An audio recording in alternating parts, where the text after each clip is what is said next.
दुख्छ नि त्यसले पनि झन् धेरै दुख्छ ल त हात त घुमाउनु दाइ त स्विच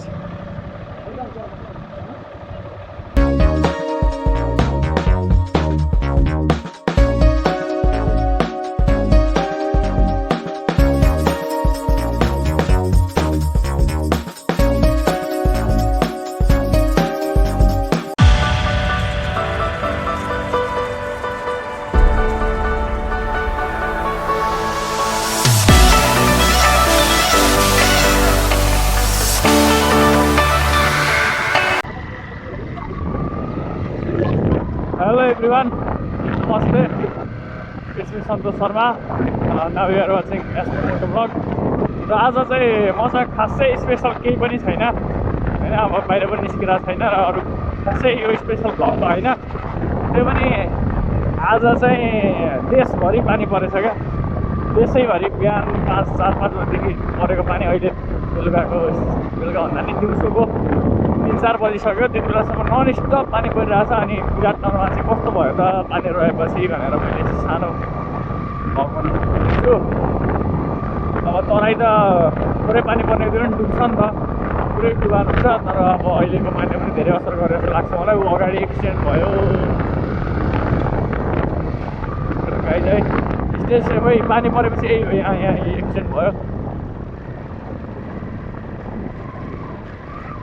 म आएको थिएँ तर दाइहरूले उठाइदिनु भयो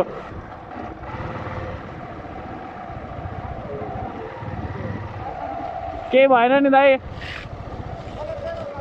के भयो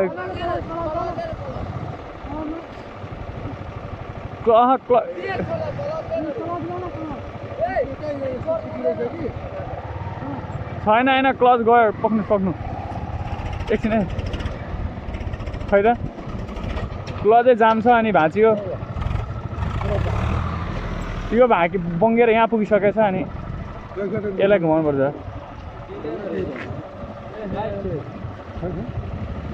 त्यो घुमाउनु पर्यो क्या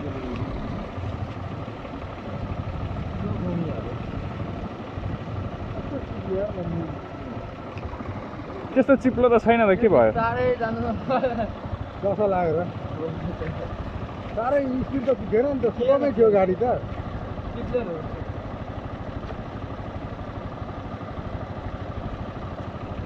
लागेन नि त भन्न केही भयो नि दुख्छ नि त्यसले पनि झन् धेरै दुख्छ ल त हात त घुमाउनु दाइ त स्विच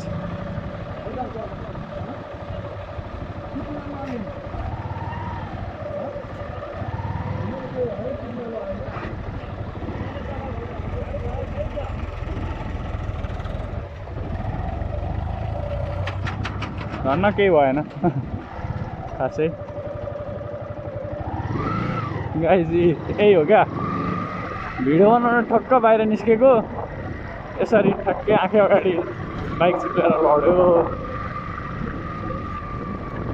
ब्याड लक रहेछ ब्याड लक खासै केही भएन गुड लक भन्नुपर्छ त्यताबाट चाहिँ है खासै ठुलो एक्सिडेन्ट चाहिँ भएन छ अझै पनि पानी रोकिने यो नै लिएको छैन क्या पुरै पारी कालो बादल छ खल्ला खुल्लीमा पानी जमेर त्यही भएर पनि तँलाई लड्नु भएको जस्तो लाग्यो मलाई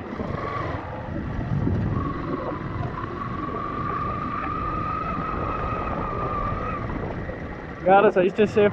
हैन पानीले पनि असरै गरेछ कोरोनाको असर छ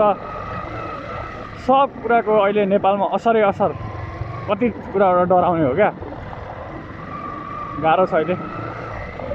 त्यत्रो धेरै डुबान त भएन रहेछ नत्र यो ठाउँ त पुरै डुब्नुपर्ने ठाउँ हो पानी पर्दाखेरि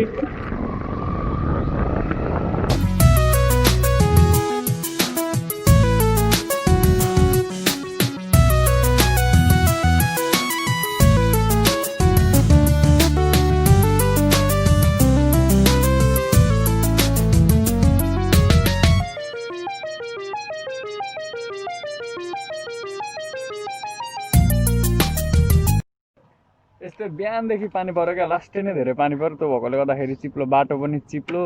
अनि त्यही हो खल्ला खुल्ली छ बनिसकेको छैन बाटो। त्यो भएकोले गर्दाखेरि एकदमै गाह्रो भइरहेछ। मैले त्यही देखाउन खोजिरहेको थिएँ कि अब पानी पर्दाखेरि कस्तो भयो होइन, डुबान भयो भने म्याक्सिमम् त डुबान हुने ठाउँ, त्यो भएकोले गर्दा डुबान भयो कि भन्ने सोचेर यसो भ्लग बनाऊ भनेर आएको थिएँ। दाइ लडेको देखेपछि दिमाग भ्लग बनाउनुतिर अलिक गएन होइन, मुडै अफ भयो मेरो, ठस्स भयो भनौँ न, ठस्स भयो। त्यसले गर्दा म ठिकै छ, नर्मल छ, त्यस्तो केही भएर रहेन रहेछ। अब माछा मार्नेहरूको चाहिँ दिन चम्किरहेछ।